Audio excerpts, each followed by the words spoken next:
Good morning to an afternoon to all of you online. I just very briefly started by saying that my name is Rose Gottemuller. I'm the William J. Perry Lecturer here at Stanford CSAC, and I'm so happy today to welcome my old friend and colleague, Joel Witt. We've been working together since 1994. He working on North Korea and me working on the states of the former Soviet Union concerned about non-proliferation and nuclear risk reduction. So very, very pleased also to introduce him as he is also introducing his new book, Fallout, which is the amazing story, I would say, of really emphasizing the latter years and the attempts by President Trump, particularly. That to me was so fascinating as part of what this book covers. But without further ado, I will turn the floor over to Joel. He, by the way, is currently a distinguished fellow at the Henry L. Stimson Center and former director of the 38 North program that was also cited at Stimson.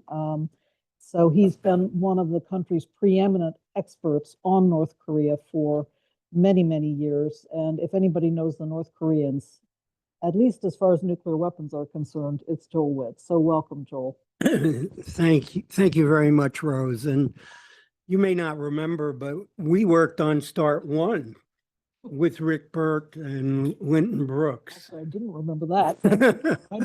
So we go even further back than what you're describing. But 40 makes us both sound ancient. I know. So first, pardon my voice. I've got a little frog in my throat.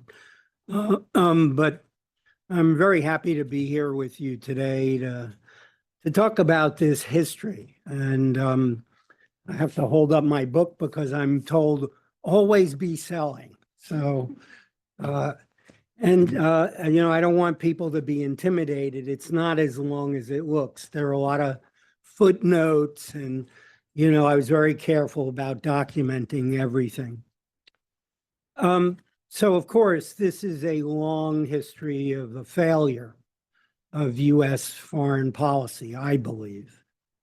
And so what I'd like to do is start with a scene from the book. And that is after Donald Trump was elected president in 2016, a few days later, he met Barack Obama in the Oval Office. And this has been reported. It's not secret, although the substance is not well known. But going into that meeting, Obama knew that, first of all, North Korea was going to be the central focus of his foreign policy discussion. And secondly, he knew that Donald Trump was not a foreign policy expert. Indeed, there were reports that he didn't even know there were two Koreas. And of course, as we learn later on, he wasn't a patient man. So Obama went into this meeting prepared to alert Trump on the danger posed by North Korea. And I think he did too good a job. First, he warned Trump that North Korea was going to cross a technological Rubicon during Trump's years in office. And North Korea was going to be able to attack American cities. Secondly, he told Trump that Obama in 2014 had ordered the Pentagon to come up with a plan for a preemptive strike to destroy North Korea's nuclear weapons and missiles. Unfortunately, the Pentagon came back to him and said, well, we can get most of the missiles, but not all of them, and that doesn't guarantee American cities will be safe. And on top of that, North Korea would likely launch a war against South Korea and Japan. Obama was not happy, and indeed, one of his aides told me he sort of scolded the Pentagon officials, and he said to them, if we can find and kill Osama bin Laden, why can't we find North Korea's mobile missiles?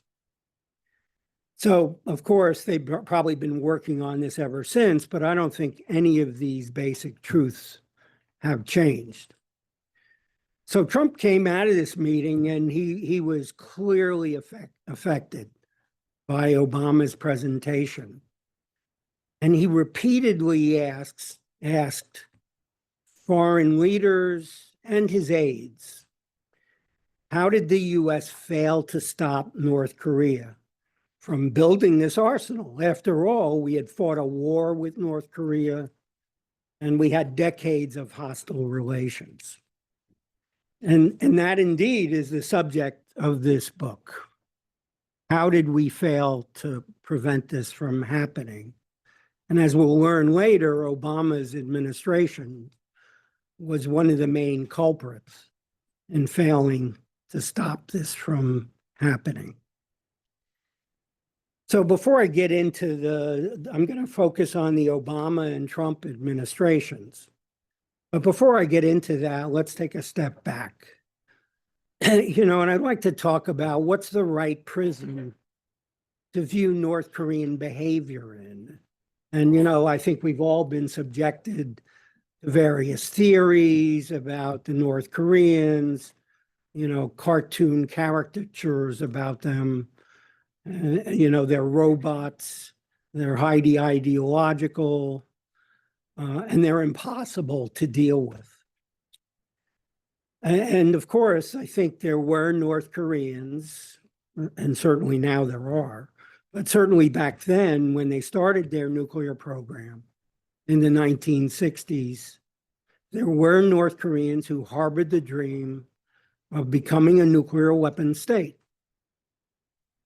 And it's pretty obvious why. They had the experience with the United States in the Korean War, the threat that we deployed to use nuclear weapons, and they wanted to defend themselves. But, my experience over the past, I guess it's now over 30 years of talking to North Koreans, working with North Koreans, being in North Korea, that, we need to look at this challenge through a different prism. And that is through the prism of geopolitics. That has been the core of North Korean security policy, even back to the Cold War, when North Korea was dealing with Russia and China and playing them off against each other. And it's funny because every time North Koreans would come to the United States during the 1990s and later on, their first stop in New York City was to see Henry Kissinger. And they didn't care that Kissinger at one point, when he was a national security advisor, considered with Nixon bombing North Korea because the North Koreans had shot down an American spy plane. That didn't matter. He was the grand master of geopolitics. That's what mattered. So the way I would portray North Korean security policy for the past 3 decades is they were on a geopolitical hunt for better relations with the United States. And that ended in 2021, but I don't want to get ahead of myself. And the nuclear weapons program was on the chopping block. And it started in the early 1990s after the Soviet Union fell, their main ally. China reached out to South Korea, their main enemy. And we have information on this. We have intelligence on this, and meetings between Kim Il-sung and his top aides, where they devised this strategy of reaching out to the United States. And there was also a domestic theme here, which is missed by most people who follow North Korea, and that is there has been a continuing urge on the part of North Korean leaders to modernize their economy. And they wanted to do that to reduce their military budget and get assistance from the West. We saw this with Kim Il-sung, we saw this with Kim Jong-il, and we've seen it with Kim Jong-un. So for all of those reasons, that was North Korea's strategy for until 2021, as I just mentioned. So what's the answer to President Trump's question? How did this happen? Well, if you look at it on our side, the American side, this isn't a unique story. We've seen this story over and over again, from Vietnam to Iraq to Afghanistan, and it's essentially we overrate our ability to influence other countries and fail to understand their behavior and their interests. And it's been especially true with North Korea. Decades of hostility and isolation from the North Koreans, the absence of direct dealings, and a lack of information about, North Korean decision-making, what's going on in their country.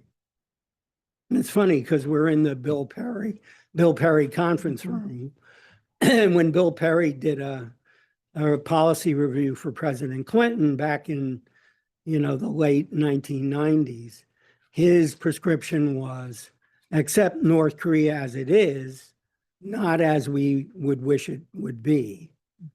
And of course, we never really did that. I don't want to put all the blame on the North Koreans because they essentially fed our mistakes. First, it was very difficult for the North Koreans to switch from a policy of confrontation to accommodation.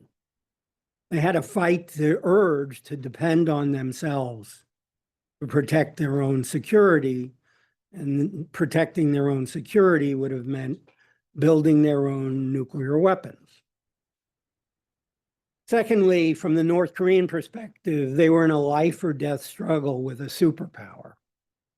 So they saw these weapons as a hedge in case they didn't get a diplomatic deal. And the periodic provocations conducted by North Korea, such as their missile tests and their nuclear tests, were part of their strategy of coercive diplomacy, to grab the Americans by the lapels and get their attention so they could engage in serious diplomacy. So, what was the result of this situation? Decades of missed opportunities. And I'm going to focus on Obama, Trump.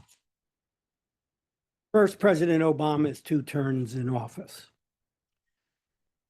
I interviewed a senior White House official who was in the White House last year of the Obama administration. And she said to me, U.S. policy on North Korea went through 5 stages of grief: denial, anger, bargaining, depression, and acceptance. And it fits the policy to a T. During those 8 years, the North Korean arsenal grew from a handful of weapons, missiles and nuclear weapons, able to reach Japan, to a growing arsenal that threatened American cities. I'm not going to go through all 8 years, but let me say the 8 years were dominated by an approach which many of us know about, which is called strategic patience. And strategic patience was essentially, the opposite of what Bill Perry recommended. We didn't want to accept North Korea as it was, but we didn't want to have to deal with them.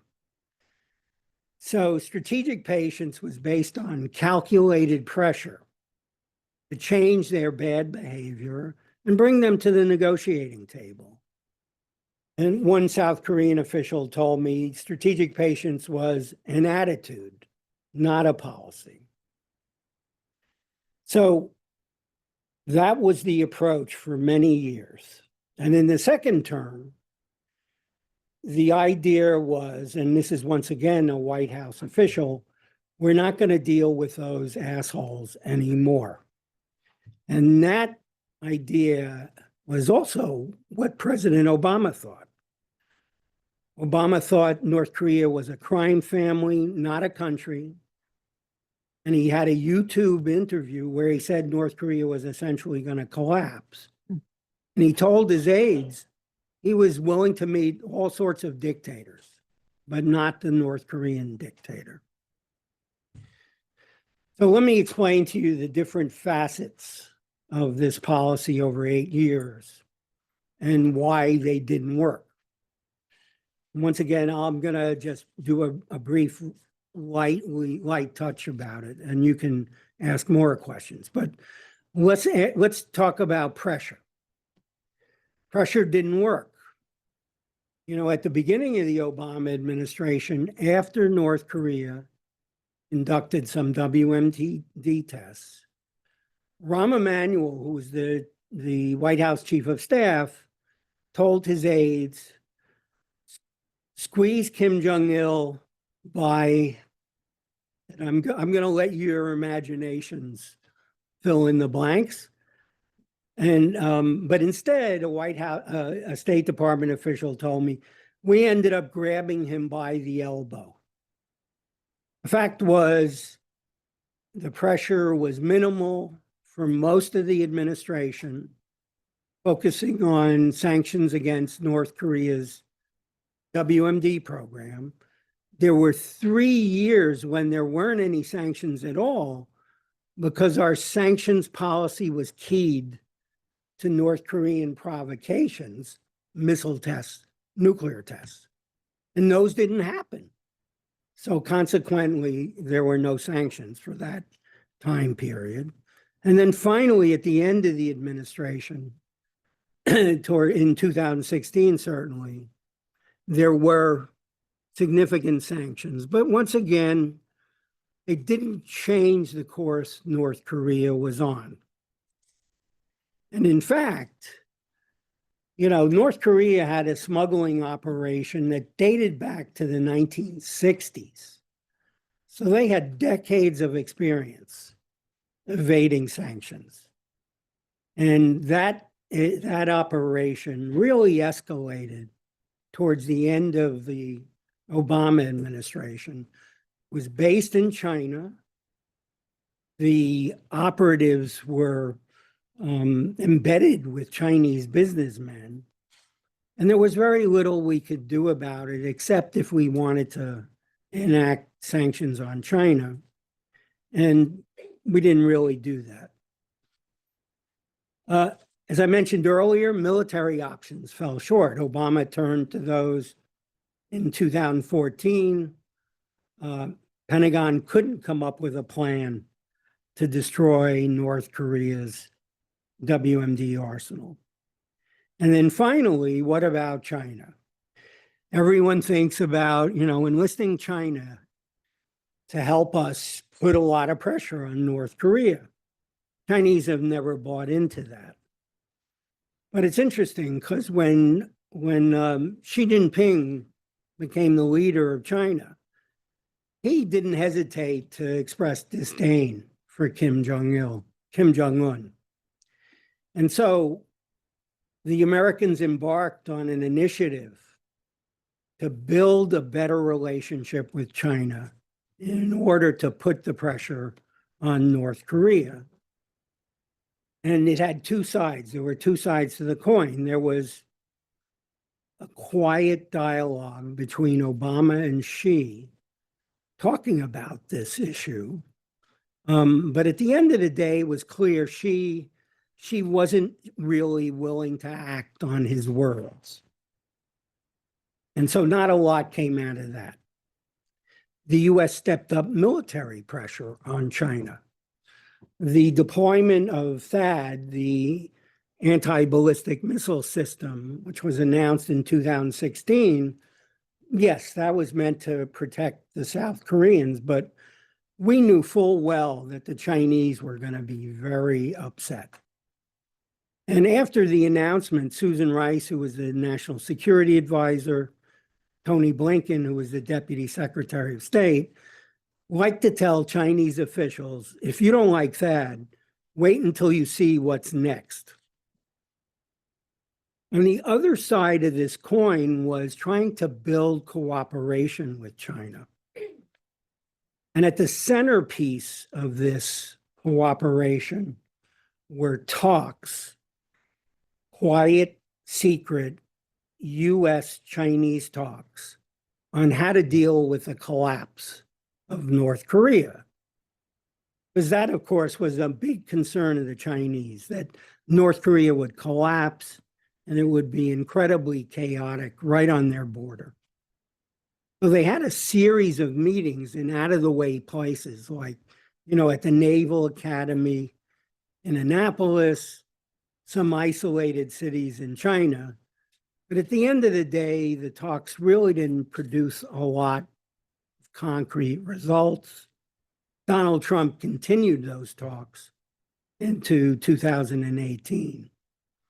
And finally, another angle here was Susan Rice held some talks with Chinese counterparts about reducing the American military presence in the region and on the Korean Peninsula. It's not quite clear exactly what the discussions were, although both the State Department and the Defense Department were not included in these discussions. So all of these avenues didn't work. And, the avenue that you would think the administration might have pursued was diplomacy, but they missed multiple opportunities to really have a serious conversation with the North Koreans. And I'm not going to go through all of these. I'll just give you a few. But they extend from 2009 through 2016. So, for example, in 2009, Bill Clinton had to go to Pyongyang to retrieve 2 American journalists. He had dinner with Kim Jong-il, where Kim Jong-il was very clear. He wanted to reach a deal with Barack Obama. And he picked Bill Clinton to relay the message, because, of course, Obama might listen to Clinton. And secondly, Hillary was the Secretary of State. And Kim Jong-il even offered a missile moratorium, test moratorium. But nothing really came of that discussion.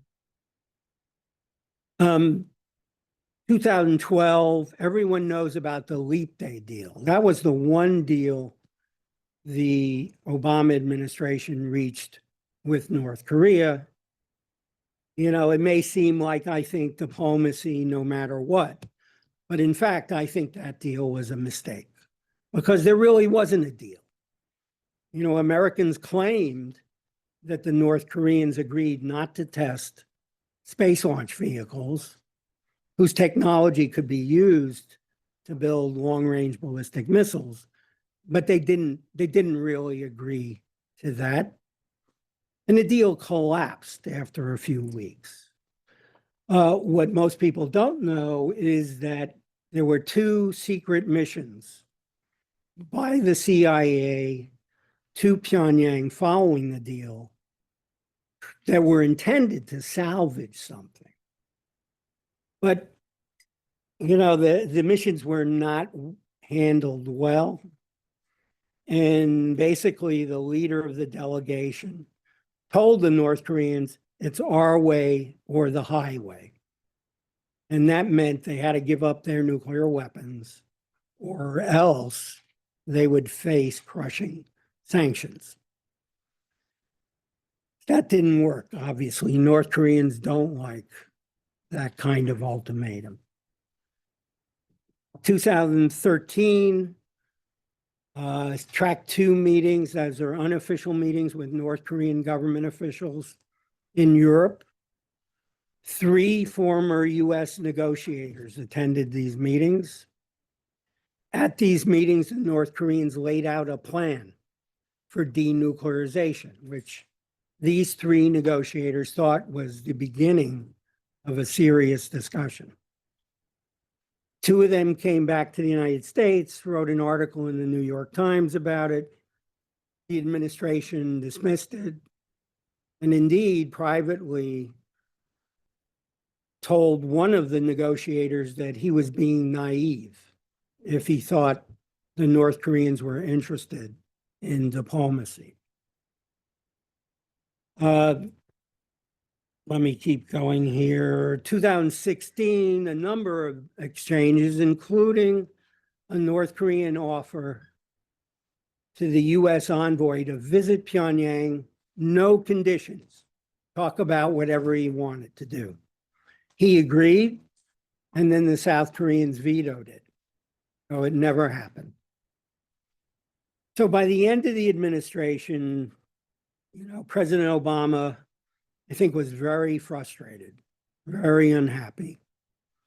And the White House conducted one final policy review after 4 policy reviews during the second term. And the idea was to come up with a workable negotiating strategy, but time ran out. So Donald Trump, it's not as long and drawn out a story. Everyone thinks of 2017 as the fire and fury year. But in fact, there were quiet discussions about holding a summit. There were quiet discussions between the State Department and a senior North Korean official, at which the official raised the possibility of a summit. And the North Koreans were zeroing in on Trump's statement during the campaign that, he'd meet with Kim Jong-un over a hamburger. So there were quiet State Department discussions. There were talks between intelligence agents from both sides in Singapore in the spring and the fall of 2017, focused on a summit. And then finally, at the end of the year, a UN envoy visited North Korea, a message from Trump. And the message was he was willing to meet Kim Jong-un. So there were these quiet discussions. The North Koreans were clearly interested.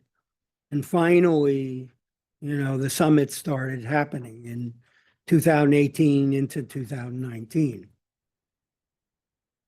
Now, everyone focuses on the two summits in 2019, which I think were absolutely, a big turning point. The Hanoi summit, in the press, and it was a big failure. Lots of media coverage of it. It was a big failure. But what's missed is that, in fact, it could have been an enormous success. And I say that because in the run-up to the summit, Steve Biegun, who was the US negotiator, reached a deal with the North Korean negotiator. And it was a 10-page summit document that essentially resolved every issue the US and North Korea had been discussing for decades. So every issue from establishing diplomatic relations to people exchanges to starting peace negotiations to replace the temporary armistice, very detailed. And indeed, the State Department had already started putting plans in motion for implementation. But 2 issues were left unresolved, the 2 main issues. What to do about denuclearization and what to do about lifting sanctions on North Korea. And those were almost resolved. And I don't think people understand how close the summit came to resolving those issues. There's a myth that, Donald Trump went into the summit seeking complete denuclearization. No. He did not go into the summit seeking complete denuclearization. And if you read John Bolton's book, you can see that. It's pretty clear. He went into the summit focused on a small deal, the first step on the road to denuclearization. And Kim Jong-un went into the summit with the same idea, a small deal. Kim Jong-un he put a small deal on the table. He would dismantle the Yongbyon nuclear facility, which was the main known facility, although there were others, obviously, that were secret. He would dismantle that if Trump would lift all the sanctions that had been imposed on North Korea. That's an opening position. Anyone with any experience could recognize that. And Trump, to his credit, recognized that. And he was pushing back. He was pushing back for a deal where either Kim agreed to dismantle more facilities than just Yongbyon, or in which Kim would demand less sanctions lifted. So there was back and forth on this. Neither one budged. Kim Jong-un didn't budge. Trump kept pushing. Finally, they adjourned. Trump, being Trump, very frustrated, decided he was going to walk out before the summit was even done. But in the meantime, while Trump was complaining and trying to decide what to do and thinking he was just going to leave, in the meantime, the U.S. negotiator, Steve Biegun, and a senior North Korean official, Chae Sun-hee, who's now the foreign minister, were negotiating in a hallway about, hey, can't we fix this? And they were making progress. It was clear that Chae, when she didn't know the answer to a question, she took a break, went back to the North Korean meeting room, and talked to Kim Jong-un, came back with an answer. So they were making progress. I'm not saying they would have reached a deal, but they were moving in the right direction. And then all of a sudden, Trump walks by, and he walks out the door. And when the president of the United States walks out of a meeting, all the American officials have to follow him. So Biegun and the person who was with him, they left, and the talks were cut short. So Hanoi, that's why Hanoi failed. But one last point there, and I don't want to go over time. So one last point, the myth of John Bolton. There's this myth out there that John Bolton somehow single-handedly convinced Trump to walk out and destroyed the summit. Not even close to true.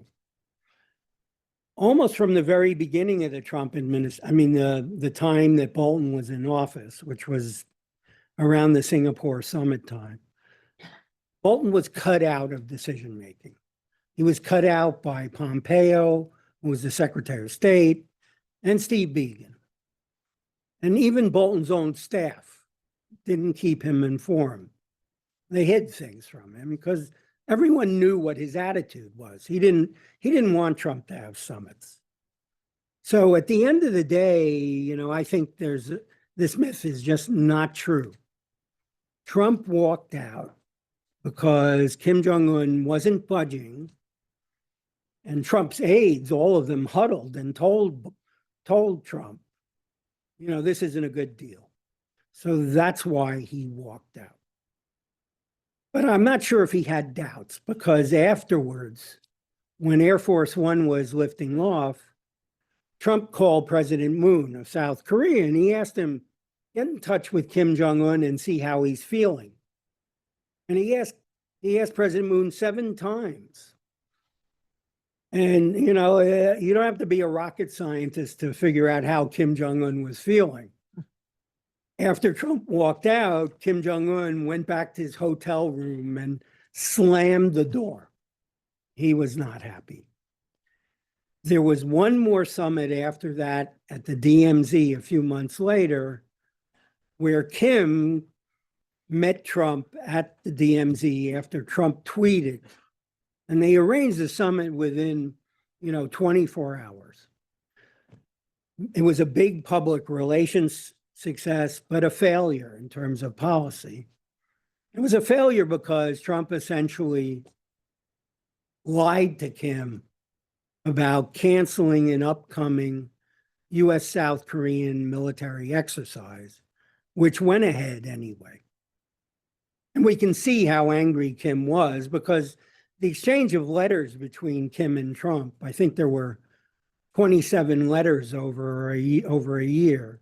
The last letter Kim ever wrote Trump was a very angry letter, and he obviously took it personally. So after that, I mean, everyone knows under Biden, nothing happened. COVID sort of killed the dialogue. The Biden administration really wasn't interested in resuming dialogue.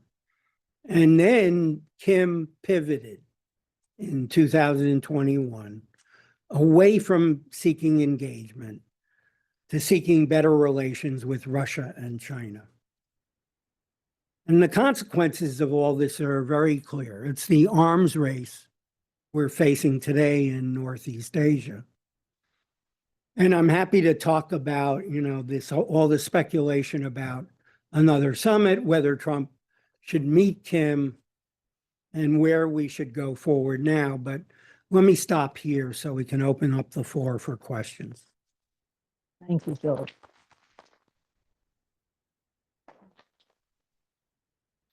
I've got to say the story is remarkable in terms of the twists and turns of the diplomacy, but also the way you captured it in the book is really quite gripping. So if you are interested in a deep dive on this subject, I highly recommend the way the story is told as well. So compliments for that. This being our research fellows seminar, every week we start with questions from our fellows. So if you are a fellow, go ahead and raise your hand, and please, you can start, and please introduce yourself. Or is it okay? No? I'm good? Yeah, all right. We've got our table mics going. So. All right. So hello, I'm Arthur. I'm the Richard Lounsbury Fellow here at CISAC. So you just mentioned the pivot in 2021 towards Russia and China. What do you think was the role of the Ukraine war in that pivot? We know that there was a rapprochement between Russia and North Korea, even some North Korean troops appearing on the Ukrainian front. What do you think that had to do with North Korea pivoting away from the US? Well, a lot of people think, well, North Koreans gave up on the United States because Hanoi failed, the DMZ summit failed. That's partially the case. But, I think a bigger factor was the US withdrawal from Afghanistan. And I think the North Koreans sort of put their finger up in the geopolitical wind and saw the US as a retreating power. So I think the combination of those, along with the opportunity to build better relations with Russia, which have paid off dramatically for Kim, I think all of that explains the shift. Once again, geopolitics. Very, very interesting. Actually, several others read that message, including Vladimir Putin. So at the end of the table, please introduce yourself. Hi, I'm Emily Tallow. I'm a postdoc here at CSEC. I was wondering if you could talk a little bit about why do you think Obama was so dismissive of diplomatic engagement with you? You sort of touched on it, but was it a matter of alternative, more important things that he wanted to get done? Was it a matter of domestic policy being more important? Or was it just simply a failure? And what were the opinions and what was the role of like the secretaries of state and defense and the agencies that were working alongside him? Great question. Yeah. Thank you. That is a great question, and I sort of skimmed over that. So let me drill down a little. I think even before the Obama administration took office, they were, as I write in the book, North Korea was sort of in the rear view mirror of the administration officials, and they were focused on Iran. They saw that as the real opportunity. And there's a story about, after Obama was elected, immediately afterwards, he had a briefing by the director of national intelligence in Chicago. And the director of national intelligence, he covered North Korea in a few sentences, but it was essentially, they're cheaters, they're liars, don't bother talking to them. And then Obama's staff got the same briefing in Washington during the transition. And whoever the briefer was focused on North Korean cheating. They're building or exploring a highly enriched uranium program that they shouldn't have been exploring. And Susan Rice came out of that briefing and she looked at an advocate of engagement, one of the transition officials. And, she sort of said sarcastically, so John Bolton was right. And, he took it as being sarcastic. But, when Obama took office, they were much more interested in focusing on Iran. And then when North Korea started testing, they launched the space launch vehicle, they were testing WMD, that made the administration even less interested in diplomacy, although they did try. I want to give them some credit. They did try, but they didn't really try. And a lot of that had to do with the internal situation. It wasn't so much domestic. It wasn't, Congress would have been angry or, it wasn't so much that. The administration early on decided on strategic patience. And almost everyone bought that approach. Bill Gates, Robert Gates, Hillary Clinton, not really, but she had to be very careful in dealing with the White House, because after all, she had been Obama's main rival to be the Democratic nominee. So she had to be very careful, but she was interested in engagement. And Steve Bosworth, who was the special negotiator, was the prime advocate for engagement. But as time went by, he became more and more isolated. And in 2012, when we started the negotiations on the Leap Day deal, he was let go. And of course, the story was, he wanted to spend more time with his family. And, he was only part-time. But if Steve Bosworth was here today, he would tell you he wasn't happy with that. So a lot of people think the advocates of strategic patience use that opportunity to get rid of them. Interesting. Very interesting. I have one more question from a fellow. X, I'll turn to you in a moment, but I wanted to invite those online. If you would like to pose a question, please add it in the Q&A section and we will get to your questions as well. I have several other people on the line or on the list already, but we'll start with you, X. Please introduce yourself. I am X John, I'm the postdoctoral fellow at CSAC. So my question is about the military alternative to diplomacy. So you mentioned this kind of assessment by the Defense Department under the Obama administration. They are not entirely confident of launching a preemptive disarming strike against North Korea. I wonder if you have anything more to kind of elaborate on how whether that has changed at all in the Biden and Trump administration, whether technology, for example, could have made a counterforce first strike more attractive, or it could be whether the North Korean diversification of the North Korean arsenal could make diplomacy more attractive. Excellent question.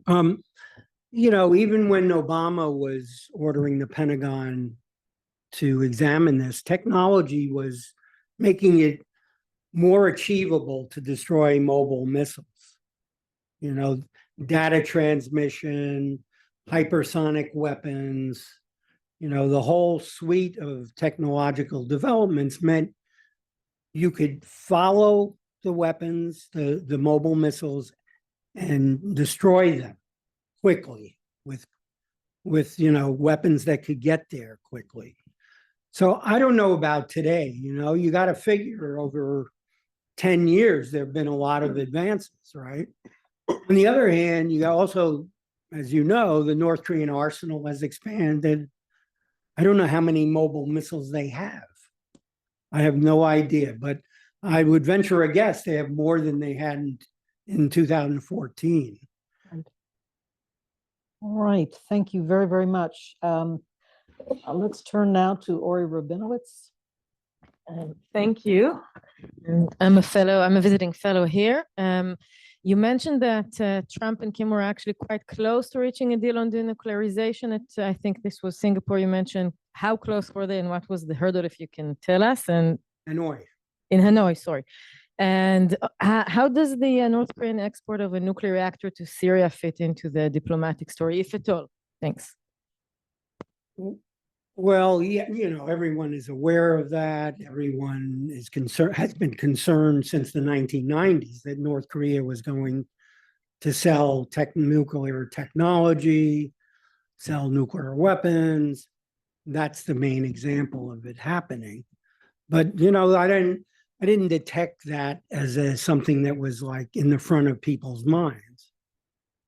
Certainly not in Obama and not in Trump at all. Yeah, they were close. I mean, they were arguing about a small deal, so I could see this argument. If you're going to haggle with someone over, say you want to buy a house, right? And you're going to haggle over the price. And maybe you'll haggle over whether the furniture is included in the house. And so you're arguing over these things. But the basic parameters were there, Yonbyon nuclear facility, sanctions.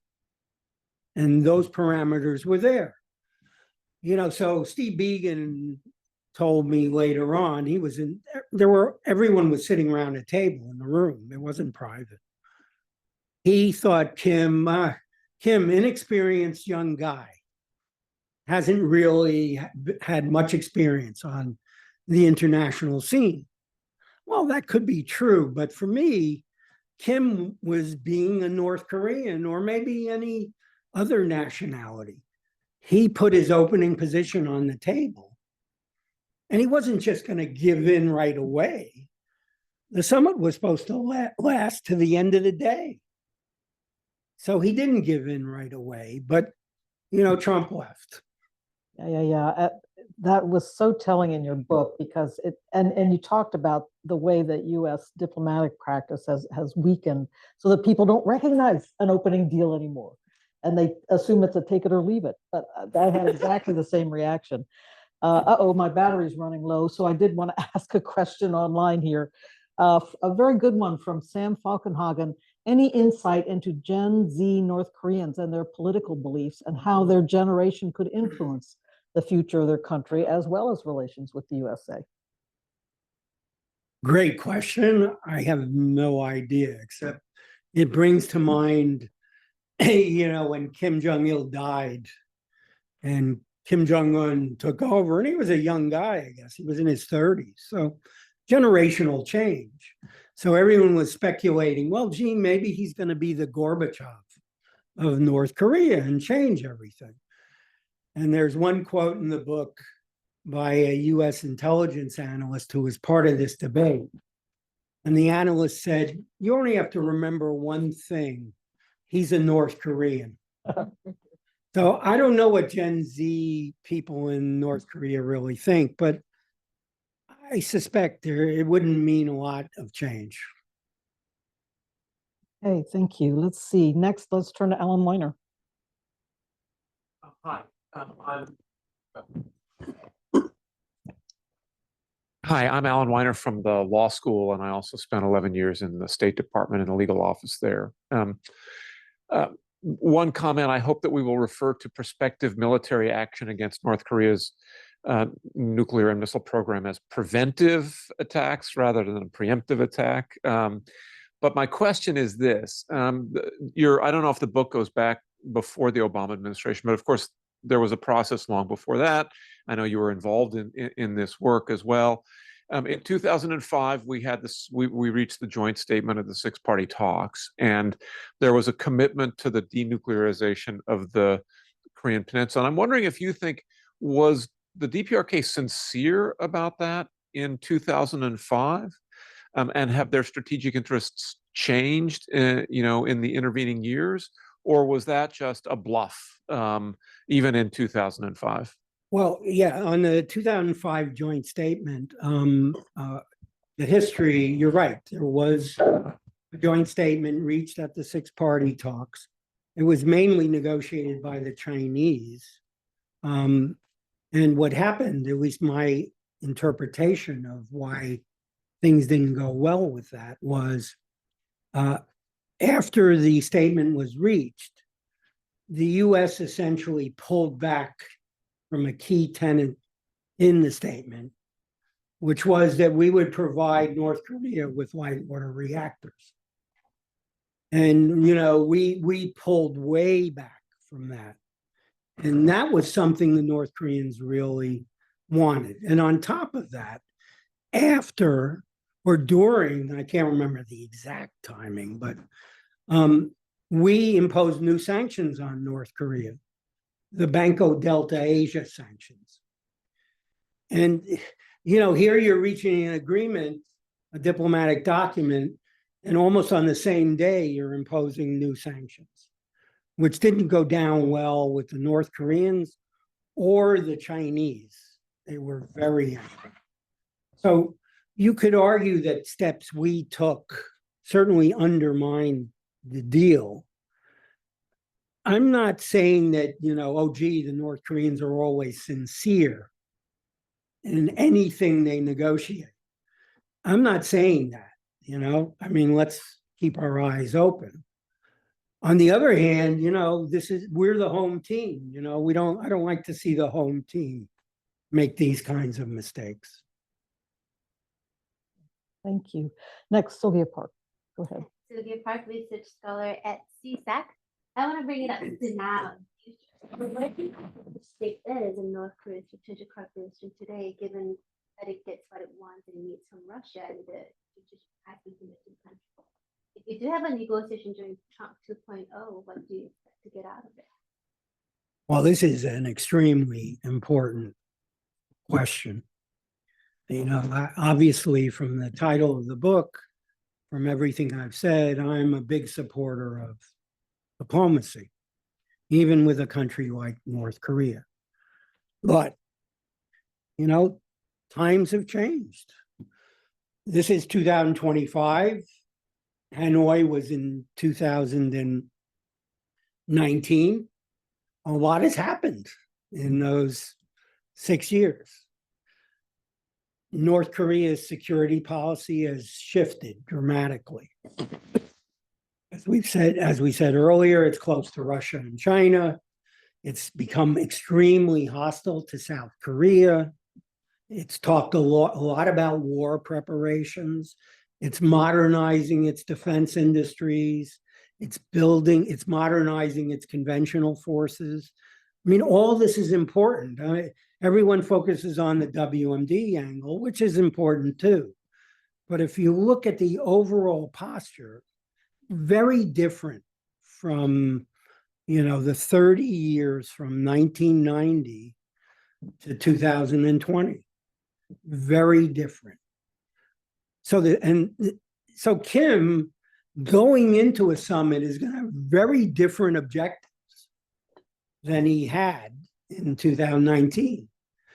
For example, if I was Kim Jong-un and I'm interested in pushing the US out of Northeast Asia, certainly, I know that Donald Trump will cancel joint exercises with South Korea. He's always wanted to do that. I would push even further and say, hey, Donald, in the interest of peaceful coexistence, why don't you start withdrawing US troops from South Korea? Mhm. I'm not sure how Trump would react to that. And that brings us to the other side of the equation, which is Donald Trump and who he is in his second term. In his first term, as I mentioned before, he had people really setting the table for him to reach important deals. He had advisors like Steve Biegun, even Mike Pompeo, who thought denuclearization was never going to happen. He, was, I think, sincere in trying to help Trump achieve his objectives. In this administration, I'm not sure who that would be. Would it be Steve Witkoff, Jared Kushner, Richard Grenell, who's the special envoy and now chairman of the Kennedy Center?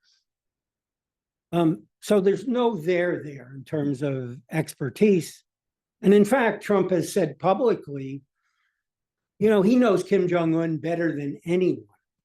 So he doesn't need any of us. And the last point I'll make about Trump, I'm not sure he understands how the world has changed since 2019. Kim's not interested at all in denuclearization. And, Kim's not interested really in engagement, serious engagement with the United States. So it's a very different picture. We have another interesting question online from Bruce Goodwin, and you do talk about this in your book, but Bruce asks about the role of Sig Hecker. You could say something about that. Yeah, well, of course, Sig Hecker was visiting North Korea, meeting with nuclear scientists there for years. I think the last time he was there was 2010, but he was visiting for years, talking to nuclear scientists. And they were using him to send messages to Washington about how much their program was moving forward. So they showed him nuclear material. They unveiled their uranium enrichment plant at Yongbyon to Sig, John Lewis, and Bob Carlin. So Sig was an important conduit. And I was on one of these trips with Sig, and we went to Yongbyon. And we met with the North Korean nuclear scientists there. It was really eye-opening because it was like, a meeting of a fraternity. The nuclear scientist fraternity. They love hanging out together. They love hanging out together and talking about, whatever scientists talk about. I don't Plutonium. plutonium or, but what was really interesting, though, that was interesting. What was really interesting was the North Korean nuclear scientists knew as much about the US nuclear program as any of us would. They had obviously, yeah, and they had obviously made it a lifelong study. So that was interesting to hear them talking about our nuclear weapons program. Interesting. Let's see, next on my list, ma'am, please introduce yourself. Yes, Ria Roy, Hoover Fellow. Thank you very much. So I have two very brief questions, and in the broader question of how do we fail to prevent this from happening, how helpful was the preparation for the summit? Like all the intelligence report that America had, was that useful in dealing with North Koreans? In other words, in hindsight, do you think that, because America had to deal with the Soviet Union before the collapse, and that must have been very difficult, but how similar or different was the information gathering procedure regarding North Korea? And if there's an area you would focus on now in hindsight, what would that be? And during your negotiation with America, Trump and Kim, what did you think about the relationship between Kim Jong-un and his advisors? Was it a more of a fluid relationship where people could offer their own opinions, or did you think they were too intimidated to actually voice the truth? Two good questions. I probably have to be careful about the first one because I'm really down on the American intelligence community when it comes to North Korea. My experience, and I know the experience of others over decades, was, on technical issues, pretty good, not bad in terms of the analysis. on the political issues, on the, supporting diplomacy, not good at all. Very much stuck in the Cold War era. And, they just didn't have a feel for the North Koreans. And a big part of that was, the guys in the US intel community were sitting in dark rooms reading documents. They weren't getting out there and meeting North Koreans, talking to North Koreans. And indeed, when the Trump administration had its secret meetings between spies and, spies from the CIA and the guys from the North Korean intelligence agencies, one of the motivations of the CIA was, we need to get our analysts out there to meet North Koreans because US leaders in the future may depend on them for their analysis. So not good. And one other point, I know that the CIA was essentially excluded from our negotiations under the Clinton administration because they weren't helpful. Nothing they brought to the table was interesting or helpful. So it's a long history that contrasts, for example, with Iran, where, information was gathered from all different sources, businessmen, foreign diplomats, all different sources. On the North Korean side of things, not really. Just the last, I'm sorry, we're running out of time. On your last point about Kim Jong-un and advisors, there were close advisors. And then there were others, mainly the negotiators, who, they didn't want to make a false move, but close advisors, mainly women. His sister and Chae Sun-hee, who I mentioned, who's now the foreign minister. That is pretty impressive, given it is a very male-heavy society, but that's interesting, their influential roles. Next on my list, I have Scott Sagan. Scott Sagan, co-director here and professor of political science. Bill, you mentioned under Obama, and I know this it was true under some Trump officials as well, that there's a lingering belief, hope, dream of North Korean collapse as the alternative. And I wonder, as someone with the long experience, how do you explain how that theme keeps coming up? Is it wishful thinking? Is it intel failure that you're suggesting? Are they ideological blinders? I'm just struck at this persistent issue. I know, I can't, I think it's wishful thinking. I think it's ideological. I think it's a basic lack of understanding of the North Korean system. Does the Lack of intelligence knowledge. community contribute to that, or do they actively fight against it? I think they probably contribute to it. And let me tell you about one debate under Obama. And that was when Kim Jong-il died and Kim Jong-un was going to take over. There was a debate in the US intelligence community about, okay, what is this going to mean? Is it going to be a period of instability? Or is Kim Jong-un just going to take over and there's not going to be a problem?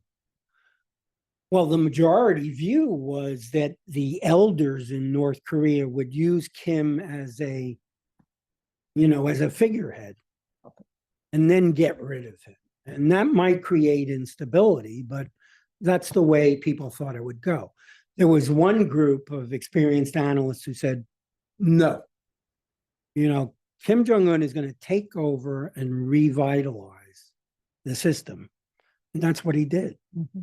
So and I don't know how to explain it beyond that, except that even in the intelligence community, I believe there are very few people who really understand the North Korean system. And today, I don't know what the situation is, but even in the past, there were very few people. Diana Leung. Wait for the microphone right there. Hi, I'm Fiona. I'm an undergrad here.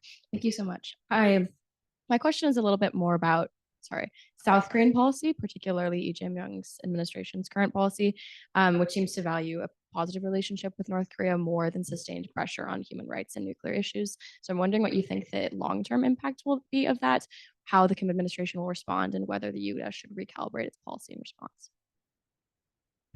You mean the long-term implications of the current South Korean? Yes. I'm not sure what their policy really is, but to the extent they're interested in engagement, I think it's just going to be a total failure. North Koreans aren't interested in engaging South Korea. So it's kind of, I don't know what more to say about it, except that the thing I find most disturbing about South Korea, not so much that they cling to that engagement policy, it's that I think South Korea is on this sort of slow, gradual, movement towards building their own nuclear weapons.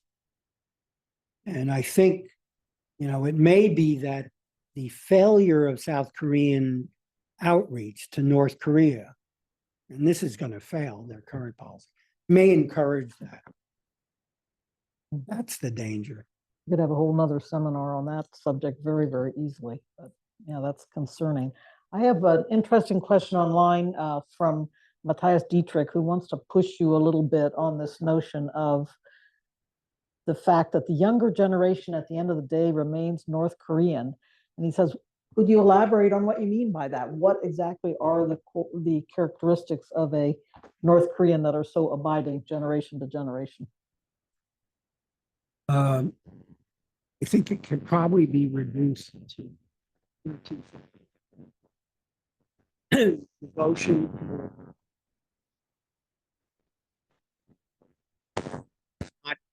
You're not going to see the emergence of some great reform or some movement for dramatic change.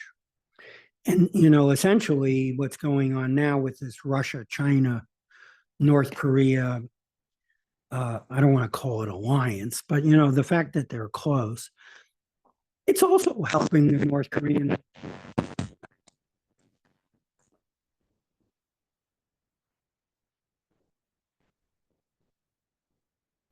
I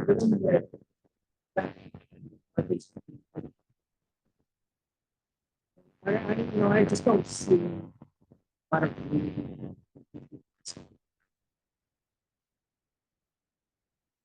I could be wrong. I don't know any Gen Z.